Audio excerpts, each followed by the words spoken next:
ചാരുതേ N മനോവാടിയിൽ പൂവണിഞ്ഞ ചാരുതേ.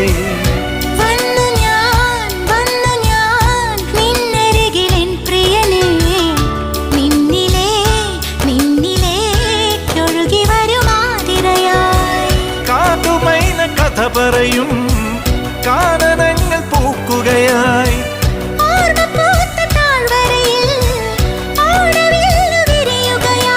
നിന്നിലലിയുമ്പോൾ ആത്മരാഗങ്ങൾ സുരഭിലമൊഴുകി വരും.